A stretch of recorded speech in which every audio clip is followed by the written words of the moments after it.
Allez, je vous retrouve pour la suite et la toute fin du cours sur désir, besoin, liberté. Alors, j'aborde donc un petit 3, deux grands 3, qui est intitulé assez longuement, sous la forme d'une question. Cette ouverture de la notion de besoin à un désir fondamental comme la liberté rend-elle vraiment la distinction besoin-désir moins pertinente? Je reprends. Cette ouverture de la notion de besoin à un désir fondamental, comme la liberté, c'est ce que nous venons de voir en petit 2, rend-elle vraiment la distinction besoin-désir moins pertinente? Comme vous l'entendez dans cette question, je me pose vraiment la question de savoir s'il faut maintenir la distinction besoin-désir, si elle a encore de la pertinence, alors qu'en effet, à l'issue du petit 2 du grand 3, nous en sommes arrivés à considérer qu'il y avait des besoins proprement humains, qu'ils se confondaient d'ailleurs avec des désirs, parce qu'ils étaient des besoins impérieux de l'humanité, sans lesquels l'humanité dépérissait. Donc, est-ce qu'il faut abandonner cette distinction entre le besoin et le désir, ou est-ce qu'elle garde une certaine forme de pertinence tout de même? C'est ce que je vais essayer de démontrer en m'appuyant notamment sur l'œuvre de Lévinas, qui est un philosophe du XXe siècle. Ce philosophe a écrit notamment un ouvrage intitulé « Totalité et infini ». Je m'appuierai d'ailleurs sur une citation de cet ouvrage. Et je mobiliserai également un ouvrage qui s'intitule « Éthique et infini », qui est un dialogue entre Lévinas et quelqu'un qui l'interroge sur sa philosophie. Ces deux livres, à mon avis, permettent de comprendre qu'il y a un élément de fond qui maintient l'opposition entre le désir et le besoin, c'est que le besoin et le désir ne fonctionnent pas de la même façon. En effet, un besoin se comble dans la consommation, dans l'absorption ou dans la destruction même de son objet. Lorsque vous avez un besoin, eh bien ce besoin se comble dans le fait que vous allez prendre l'objet et vous l'assimilez. Si je mange une pomme par exemple, eh bien cette pomme, je la fais mienne, elle devient mon corps, je l'assimile. Je l'ai détruite en tant que pomme, je l'ai niée en tant qu'objet. Je l'ai fait mienne. C'est un peu d'ailleurs le rapport qui s'insinue entre l'esclave et le maître dans la dialectique hegelienne du maître et de l'esclave, dans la phénoménologie de l'esprit. Je vous renvoie à un cours antérieur, où nous avions vu que l'esclave n'était rien, il était en quelque sorte absorbé, assimilé par son maître, qui n'avait que peu d'égard ou d'estime pour lui. De la même façon, le maître, lorsqu'il mange, lorsqu'il consomme un bien, a le sentiment qu'il en est le maître lorsqu'il l'a complètement annihilé. En revanche, le désir, lorsqu'il se porte sur son objet, ne cherche pas à l'assimiler, à le détruire, ou alors c'est que ce désir s'est muté en besoin, si bien qu'il a perdu en quelque sorte sa nature propre de désir. Le désir n'a pas besoin de détruire l'objet qui le tient en quelque sorte, qui l'oriente. Il a besoin même que cet objet se maintienne devant lui comme un avenir.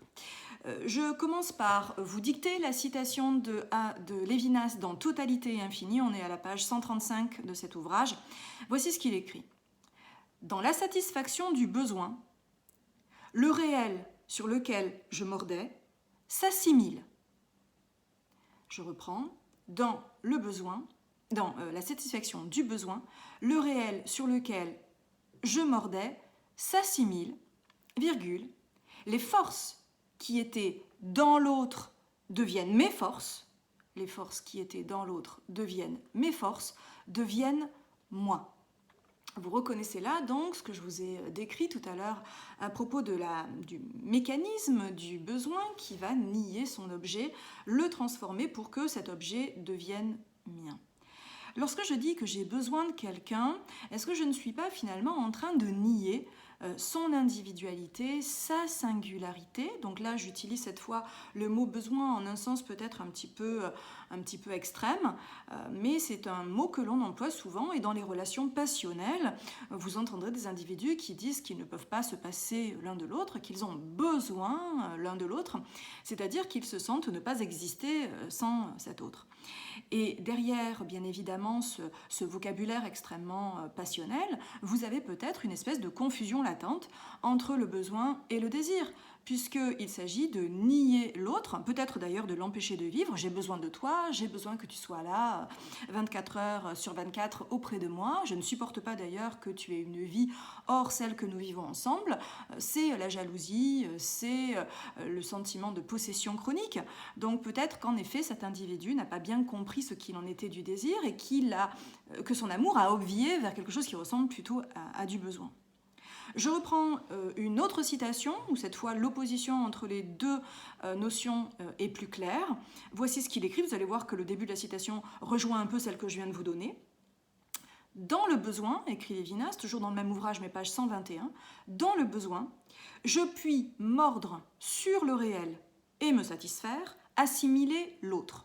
Je reprends, dans le besoin, je puis mordre sur le réel et me satisfaire, assimiler l'autre. Point. Dans le désir, pas de morsure sur l'être, pas de satiété, mais avenir sans jalon devant moi. Je la redonne. Dans le désir, pas de morsure sur l'être, pas de satiété, mais avenir sans jalon devant moi. Alors cette expression « avenir sans jalon devant moi », peut-être pas très clair, on pourrait essayer de l'interpréter. Déjà, on sent bien que le désir est tendu vers l'avenir, et un avenir sans jalon, c'est-à-dire sans indication particulière de ce qu'il va être. Qu'est-ce que ça veut dire ? Ça veut dire au fond que dans le désir, il y a de la surprise. La surprise de voir que cet autre, finalement, je ne peux pas l'absorber. Je ne peux pas l'absorber parce qu'il m'échappe. Il y a dans l'altérité, dans la personne autre, un mystère insondable. Et pourquoi je le désire ? Précisément parce que je ne peux pas le consommer, le réduire en le faisant mien, annihiler son individualité pour, en quelque sorte, la consommer. Non, il y a quelque chose dans l'autre d'imprévisible qui m'échappe et qui fait que mon désir se maintient à flot, en vie. Et c'est pour cela que désirer n'est pas mordre sur l'être, n'est pas chercher à, en quelque sorte, se combler au contact de l'autre, ce qui s'appelle ici la satiété. Ce n'est pas considérer que l'autre me comble, il ne me comble pas, et c'est précisément parce qu'il ne me comble pas que je le désire. Donc attention à cet amour qui chercherait à absorber pour être comblé, comme si au fond l'individu était lui-même vide et qu'il ait besoin de remplir ce vide en absorbant l'autre, alors qu'au fond, on pourrait considérer que chaque être qui aimera d'autant mieux qu'il se sentira plein, qu'il n'aura pas ce sentiment de vide intérieur qu'il faudrait qu'un autre vienne combler pour le satisfaire. Donc au fond, le manque n'est pas l'amour véritable, il n'est pas le respect véritable de l'altérité, il n'y a d'amour vrai que dans un mouvement vers l'autre, qui est un mouvement vers l'autre et non une prise. Lorsque je suis en mouvement vers cet autre, je suis en mouvement vers une altérité radicale. Il est autre que moi et je m'en accommode, même je me réjouis de cette altérité. On rejoint un petit peu, il me semble, la distinction que nous avions travaillée entre l'amour-manque platonicien, d'origine platonicienne, et l'amour comme réjouissance à la seule présence de l'autre, chez Spinoza, distinction, vous vous souvenez, qu'on avait rencontrée dans « Qu'est-ce que l'amour ?» d'André Comte-Sponville. Donc il me semble qu'à l'issue de cette analyse, l'autre m'apparaît comme l'objet même du désir. Ce que je désire, c'est l'autre. Alors c'est quelque chose que nous avons souvent rencontré, notamment à l'occasion de l'analyse du désir mimétique chez Girard, ou à l'occasion de l'analyse dont la figure de l'altérité était nécessaire à la constitution du moi, la conscience de soi chez Hegel, par exemple, dans la dialectique du maître et de l'esclave. Je pense qu'on peut ajouter donc cette représentation de Lévinas d'une altérité qui de toute façon est absolument imprévisible, qui d'ailleurs s'incarne dans la singularité d'un visage.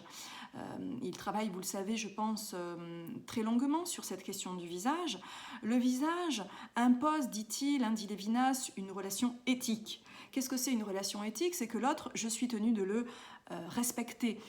Il impose que je sois face à lui responsable. C'est la notion de responsabilité qui est centrale dans cette philosophie de Lévinas.